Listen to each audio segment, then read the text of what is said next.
नमस्कार, मंडल news bulletin में आपका स्वागत है। आइए पेश करते हैं आज के कुछ प्रमुख व मुख्य समाचार।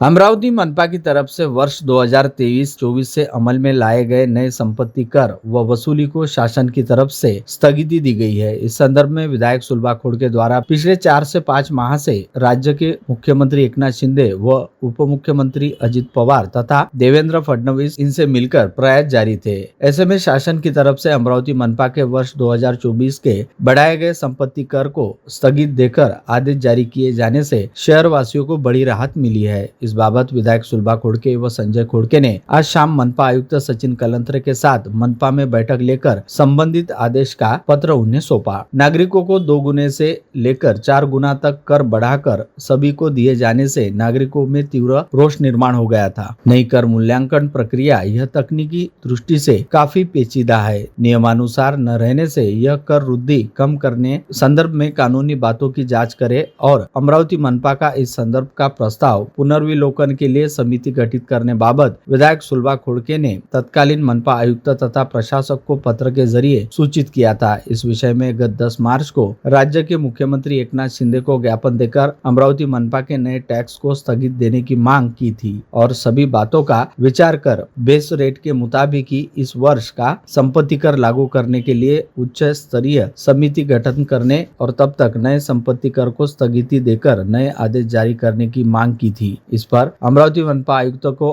के मुताबिक तत्काल कार्यवाही करने के आदेश दिए गए थे।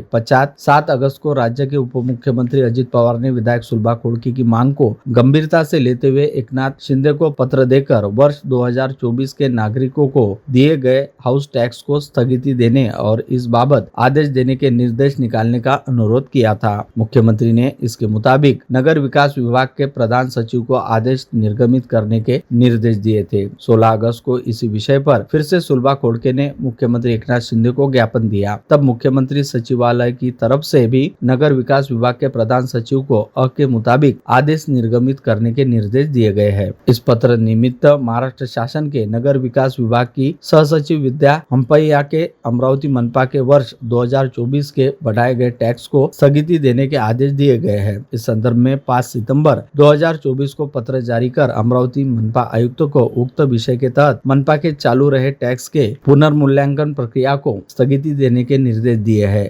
इस कारण शहरवासियों को काफी राहत मिली है। विधायक सुलभा खोड़के ने बढ़ाए गए हाउस टैक्स और वसूली को स्थगिति देने पर शासन का आभार भी माना है।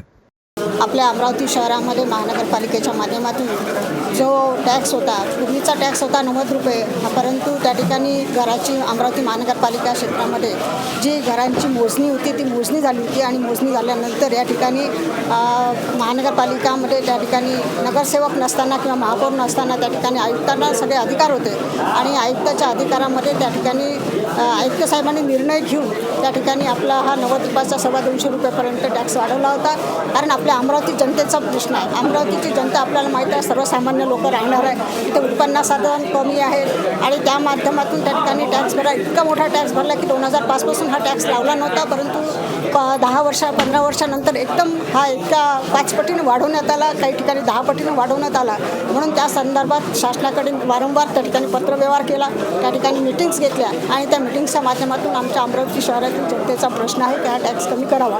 परंतु महानगरपालिका आपल्याला माहीत आहे वर्गाची आहे, त्या ठिकाणी उत्पन्नाचं साधन कुठलं नाही, परंतु सामान्य जनतेच्या खिशातून पैसा घेणं आणि महानगरपालिकेचं उत्पन्न वाढवणं हे खऱ्या अर्थानं बरोबर नाही आहे। कारण त्या ठिकाणी लोकांचंच उत्पन्न नाही देत तर महानगरपालिका कशा पद्धतीने करा, म्हणून या ठिकाणी शासनाकडे वारंवार त्या ठिकाणी पाठपुरावा केला। सन्माननीय उपमुख्यमंत्री अजितदादा यांच्याकडे मीटिंग्स घेतल्या, त्या संदर्भात देवेंद्र फडणवीस साहेब उपमुख्यमंत्री देवेंद्र फडणवीस साहेबांकडे यांच्यासोबत त्यांची भेट घेतली आणि त्यासोबतच मुख्यमंत्री एकनाथ शिंदे साहेबांना सुद्धा या ठिकाणी वारंवार त्या ठिकाणी आपण पत्र दिलं। 10 मार्च या ठिकाणी म्हणजे या प्रकरणाला खऱ्या अर्थानं 10 मार्चपासून सुरुवात झाली आणि 10 मार्च नंतर सुरुवात झाल्यानंतर लोकसभेचं इलेक्शन आलं, त्याच्यामुळे 2-3 महिने ते राहून गेलं, परंतु इलेक्शन संपल्यानंतर परत याचा पाठपुरावा केला आणि या पाठपुराव्याच्या माध्यमातून या ठिकाणी सन्माननीय मुख्यमंत्री एकनाथ शिंदे साहेबांनी या ठिकाणी या प्रकरणाला स्थगिती दिली, फक्त पत्रावर स्थगिती नाही दिली। आणि या ठिकाणी आपल्याला देत असताना पूर्ण आम्ही मॅटर दिले आहे की कशा पत्र दिले, कशा पद्धतीनं त्या ठिकाणी आपल्या आणि आज शासनाचे आदेश आले, इथे फक्त मुख्यमंत्र्यांच्या पत्रावर त्या ठिकाणी स्थगिती संपत्ती असं नाही आहे. या ठिकाणी आदेश आले आहे आणि शासनाचे आदेश आले आहे, नगरविकासाचे त्या ठिकाणी आदेश आले आहे, सचिवाचं पत्र आहे की या ठिकाणी असणारी ही स्थगिती आहे. आणि ह्या स्थगितीच्या माध्यमातून या ठिकाणी जी मोजणी झाली आहे घरांची, त्या माध्यमातून त्या ठिकाणी जे जुनं घर आहे त्यांच्या घराचं बांधकाम वाढलेलं आहे आणि ज्या काही प्रॉपर्टीला टॅक्स लागला नव्हता त्या लोकांना सुद्धा या ठिकाणी 90 रुपयाप्रमाणेच टॅक्स लागणार आहे. सर्वसामान्य जनतेची मागणी होती की काही टॅक्स वाढलेला एवढा आम्ही भरू शकत नाही, म्हणून ह्या जनतेसाठी आपण निर्णय घ्यायला, अमरावती महानगरपालिकेच्या जनतेसाठी हा विषय घेतलेला आहे आणि लोकप्रतिनिधी म्हणून याला न्याय देण्याचं काम मी या ठिकाणी केलेलं आहे.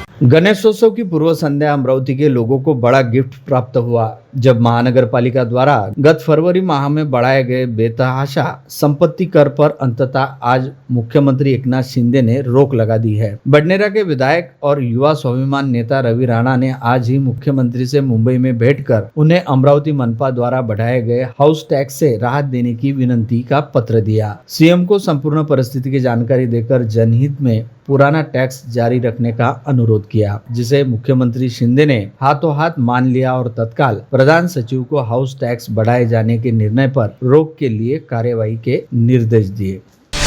विधायक रवि राणा की राष्ट्रीय युवा स्वाभिमान पार्टी को मान्यता देते हुए चुनाव आयोग ने शीघ्र होने वाले महाराष्ट्र विधानसभा चुनाव हेतु स्पैनर अर्थात पाना निशानी मंजूर की है। पूरे राज्य में पाना निशानी केवल युवा स्वाभिमान के उम्मीदवारों को देने के लिए निर्देश आयोग ने आज राज्य आयोग को भेजे आदेश में दिए हैं। नियमों का उल्लेख करते हुए अंडर सचिव जसमीत कुमार ने यह आदेश जारी किया है।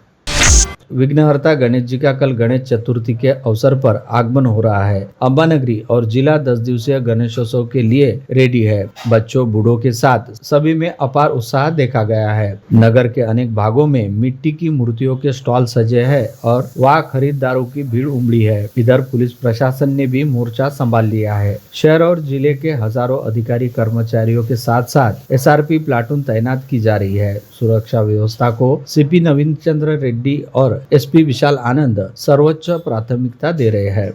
अंबानगरी में विघ्न विनाशक गणपति के आगमन से सर्वत्र उत्साह उमंग का वातावरण है। गली गली में पंडाल तो सजे ही है, बाल गोपालों में गणपति की स्थापना को लेकर जोश अलग दिखाई दे रहा है। नाना प्रकार की मूर्तियों से मार्केट सजा है, इसलिए अपने पसंद के गणपति लाने पर बच्चों का जोर है। वे माता पिता के साथ स्टॉल जाकर मूर्तियां पसंद कर रहे हैं। गणपति के नानाविध रूप उन्हें लुभा रहे हैं। 10 दिवसीय गणेशोत्सव कल शनिवार गणेश चतुर्थी से प्रारंभ हो रहा है। जिले में 1800 गणेश मंडल रहने की जानकारी देते हुए पुलिस सूत्रों ने पर्याप्त बंदोबस्त का भरोसा दिलाया है। यह भी बताया कि ग्रामीण में 322 और आयुक्तालय क्षेत्र में 29 देहातों में एक गांव एक गणपति स्थापित होगा। खाकी ने उत्सव दौरान शांति व सुव्यवस्था बनाए रखने कमर कसी है। पड़ोसी जिलों से अतिरिक्त बल और अधिकारी कल स्थापना शोभा यात्राओं को देखते हुए मंगाया गया है। उसी प्रकार एसआरपीएफ और होमगार्ड की भी सहायता पुलिस बल लेगा।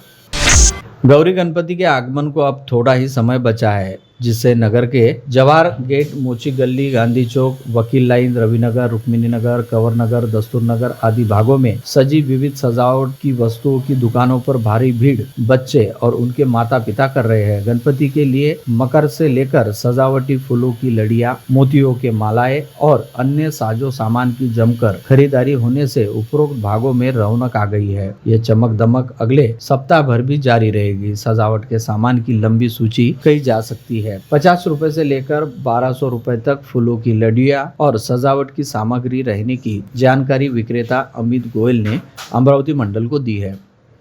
शहर के छतरी तालाब और प्रथमेश जलाशय में बड़ी संख्या में गणेश विसर्जन के लिए नागरिक आते हैं। विसर्जन निमित्त यहाँ किए जाने वाले कार्यों का जायजा निगमायुक्त सचिन कलंत्रे ने किया। इस अवसर पर सहायक आयुक्त दीप्ति गायकवाड़, भूषण पुसतकर, वैद्यकीय स्वास्थ्य अधिकारी डॉक्टर विशाल काले, वैद्यकीय अधिकारी स्वच्छता डॉक्टर अजय जाधव, दमकल अधीक्षक अजय पंद्रे, वैद्यकीय अधिकारी डॉक्टर संदीप पाटबागे, उप अभियंता नितिन बोबड़े, अभियंता शरद तिनखेडे, वरिष्ठ स्वास्थ्य निरीक्षक कुंदन हडोले, स्वास्थ्य निरीक्षक व मनपा कर्मचारी उपस्थित थे।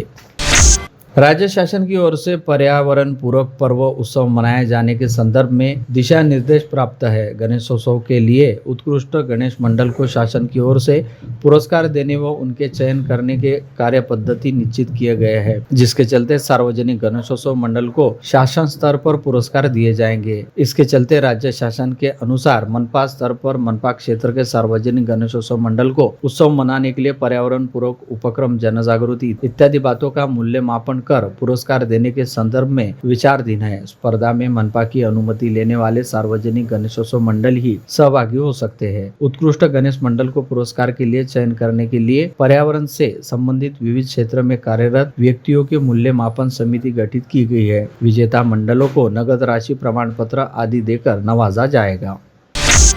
शासकीय चिकित्सा महाविद्यालय जीएमसी के नए अधिष्ठाता के रूप में डॉक्टर किशोर इंगोली की नियुक्ति की गई है। वे डॉक्टर अनिल बत्रा का स्थान लेंगे। डॉक्टर बत्रा को पुनः यवतमाल जीएमसी में न्याय वैद्यक शास्त्र के प्राध्यापक के रूप में नियुक्ति कर दिया गया है। डॉक्टर किशोर इंगोले मूल रूप से अमरावती निवासी है। वे फिलहाल जलगांव जीएमसी में सूक्ष्म जीव शास्त्र के प्राध्यापक है। उन्हें वह जिम्मेदारी संभालते हुए अमरावती जीएमसी का भी डीन पद संभालना है। इस प्रकार के आदेश मेडिकल शिक्षा विभाग के उप सचिव शंकर जाधव ने राज्यपाल के आदेशानुसार जारी किए हैं। अकोला मनपा की उपायुक्त मेघना वासनकर का अमरावती के उपायुक्त पद पर तबादला किया गया है। उन्हें अमरावती मनपा उपायुक्त जुम्मा पैरेवाले के रिक्त पद पर भेजा गया है। जुम्मा पैरेवाले को अमरावती के मनपा उपायुक्त पद से कार्यमुक्त करने और उनके नियुक्ति के आदेश स्वतंत्र रूप से निर्गमित किए जाएंगे, ऐसा नगर विकास विभाग के अवर सचिव अशोक लक्कस ने सूचित किया है। महानुभाव पंथियों की काशी अर्थात रिद्धपुर विकास के लिए राज्य शासन की शिखर समिति ने 25 करोड़ रुपए का अनुदान मंजूर किया है, जिससे वहां अनेक विकास पूरक कार्य होंगे। समिति की गुरुवार को मुख्यमंत्री एकनाथ शिंदे की अध्यक्षता में हुई बैठक में उप मुख्यमंत्री देवेंद्र फडणवीस भी उपस्थित थे।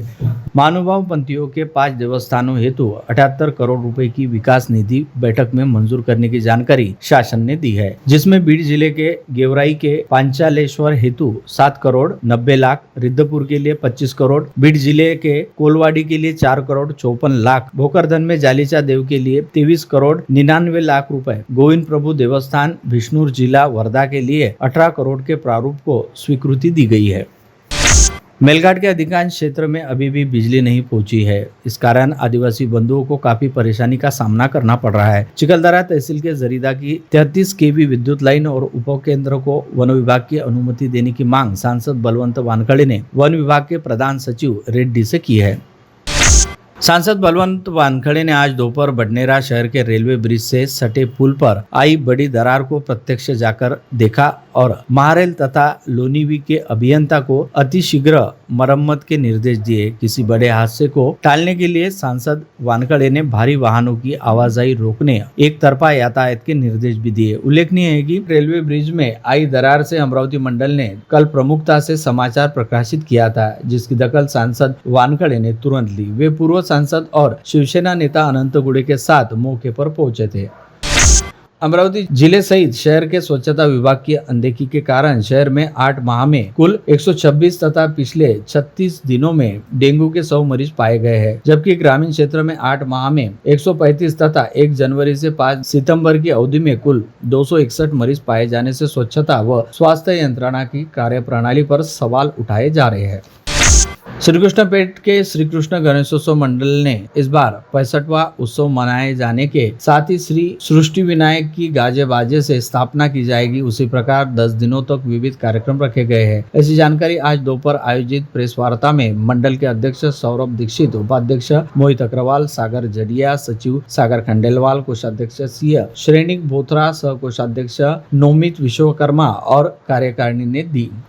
इस वर्ष मंडल अपना 65वां वर्ष साजरा कर रहे हैं। इस वर्ष हमने श्री सृष्टि विनायक, सृष्टि से रचित गणेश जी, इस प्रकार हमने इस बार का दिखावा रखा है। इस दिखावे का कल 7 सितंबर को चतुर्थी के दिन शाम 7 बजे के मुहूर्त पे गणेश जी की स्थापना होने जा रही है। स्थापना हमारे माजी पालक मंत्री श्री डॉक्टर सुनील देशमुख सर और डॉक्टर सोनाली देशमुख मैम इनके हाथों से होने जाएंगी। उसके पश्चात रोज़ सुबह हम अथर्वशीष पाठ भी रखते हैं, उसके लिए सभी के लिए आमंत्रित है। आप सभी से अनुरोध है, कृपया जम के बड़ी संख्या में सब आइए, श्री जी का दर्शन करिए, अपना आशीर्वाद दीजिए और मंडल का साथ दीजिए।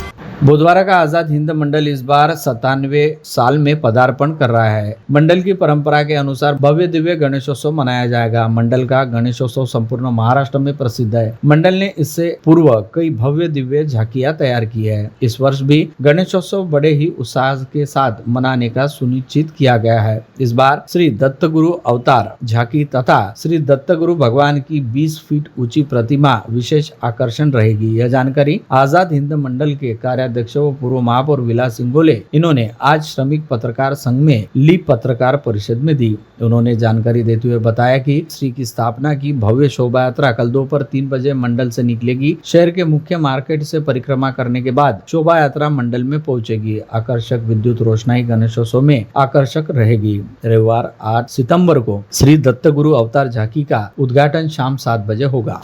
आमचा गणपती आम्ही विहिरीत शिरवत नाही। जो पूजेचा लहान गणपती असतो तो फक्त आम्ही विहिरीत शिरवतो। ती आझाद हिंद मंडळाच्या हरिभाऊ कलोनी स्मारकात विहीर आहे। आणि मोठा जो गणपती असतो मागच्या वर्षीचा या वर्षीचा कायम ठेवतो आणि तो मोठा गणपती आम्ही 8-10 दिवसानंतर जाऊन मालखेडचा तलाव किंवा दुसरा तलाव त्या तलावामध्ये जाऊन शिरवतो आणि ह्या सगळ्या वस्तूचं नष्ट आम्ही त्या ठिकाणी करतो। त्यामुळे पर्यावरणाचं अजिबात नुकसान होणार नाही याची काळजी मंडळ सातत्याने घेत असते। आणि यावर्षी 97 वर्ष साजरं करत आहे।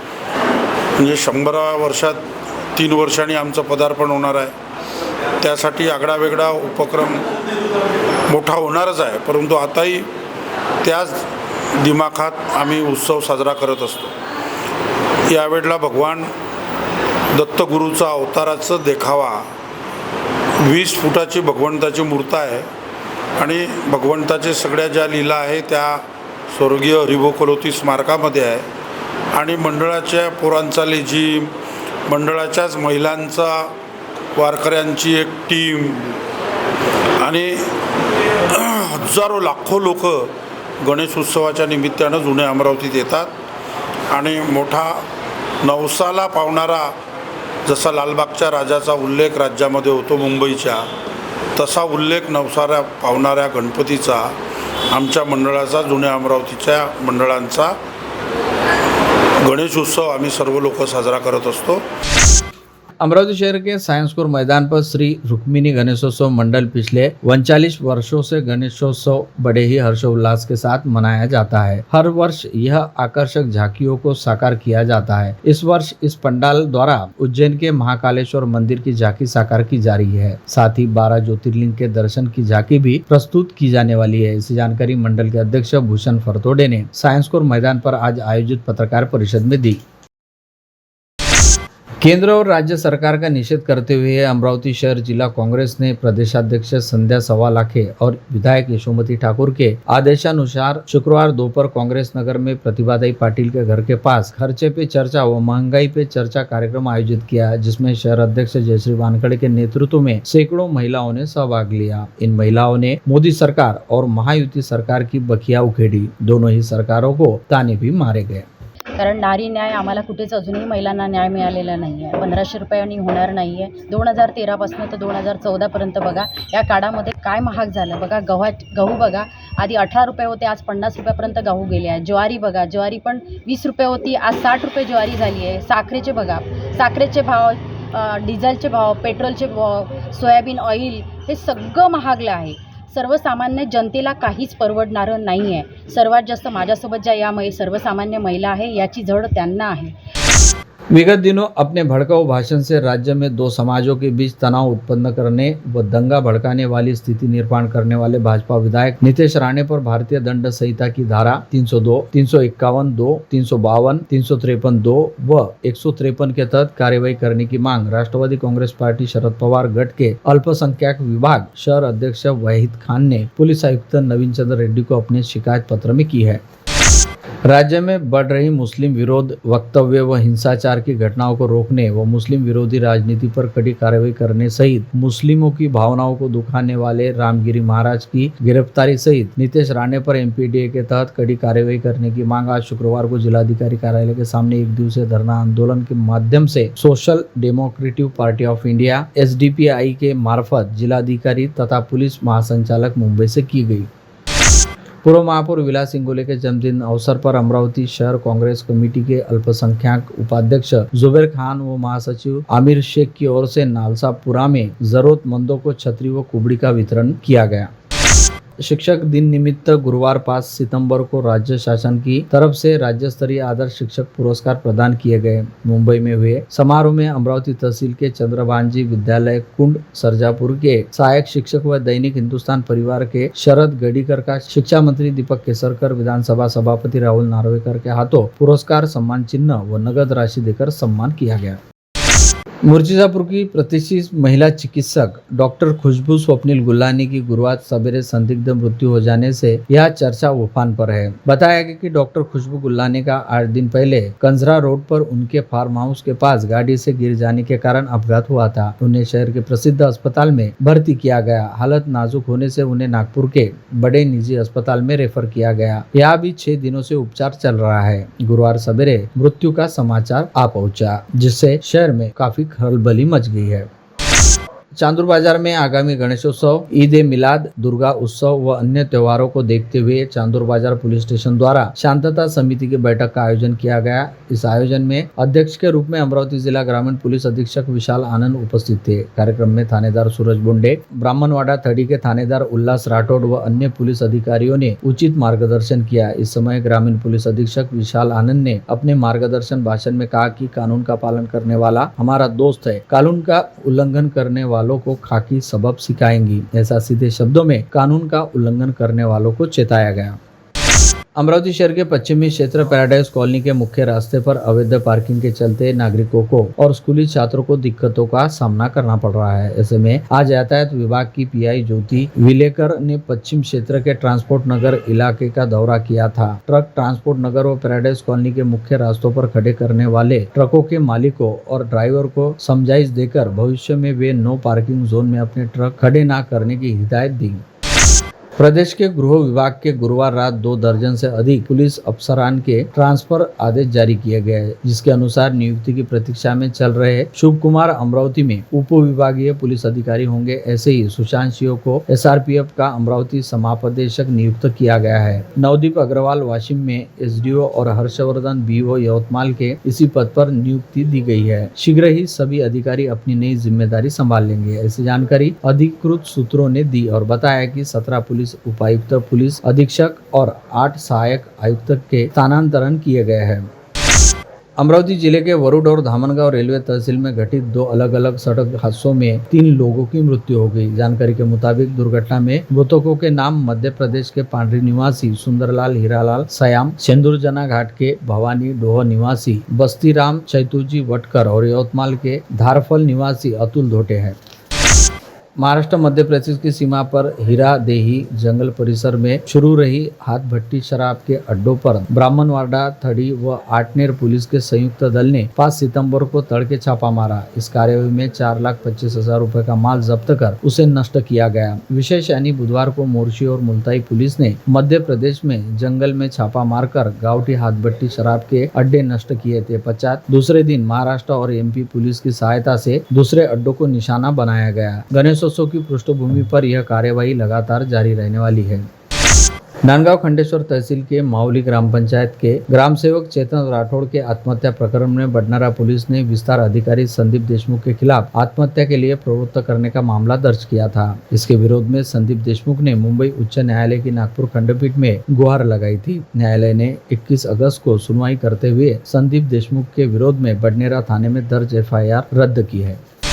अकोट जिले के अकोट तहसील में आने वाले टाकली खुर्द गांव की महिला सरपंच और उसके पिता अकोला एसीबी के अधिकारियों ने 10,000 रुपए की रिश्वत लेते हुए रंगे हाथ पकड़ लिया। इस घटना से अकोला जिले में खलबली मच गई है। बताया गया है कि टाकली खुर्द गांव के खुले लेआउट में हुए प्लॉट पर घर निर्माण के लिए अनुमति देने के लिए शिकायतकर्ता से 40,000 रुपए की मांग कर 10,000 रुपए एडवांस मांग लिए गए थे। शिकायतकर्ता ने इस बाबत अकोला एलसीबी कार्यालय पहुंचकर शिकायत दर्ज की थी। आज एसीबी के दल ने टाकली खुर्द ग्राम पंचायत कार्यालय परिसर में जाल बिछाकर सरपंच प्रज्ञा दामोदर व पिता जगजीवन दामोदर को शिकायतकर्ता से 10,000 रुपए की रिश्वत लेते हुए रंगे हाथ पकड़ लिया। दोनों को कब्जे में लेकर दहीहांडा थाने में आगे की कार्रवाई के लिए ले जाया गया है। जिले के तिवसा तहसील में आने वाले कुर्रा थाना क्षेत्र में हुई सड़क दुर्घटना में अमरावती के वकील सोनल शर्मा की घटनास्थल पर ही मृत्यु हो गई। जानकारी के मुताबिक सोनल शर्मा न्यायालयीन काम से कुर्रा की तरफ अपनी दुपहिया पर सवार होकर गए थे। बीच रास्ते में उनकी गाड़ी दुर्घटना हो गई। इस हादसे में एडवोकेट सोनल शर्मा के सिर पर गंभीर चोट आने से उनकी घटनास्थल पर ही मृत्यु हो गई। इस घटना से विविध क्षेत्र में शोक व्याप्त है। घटना की जानकारी बडनेरा शहर में फैलते ही सभी तरफ शोक निर्माण हो गया। मिलनसार स्वभाव के सोनल शर्मा के बडनेरा शहर में लखनगंज नई बस्ती परिसर में रहने वाले थे।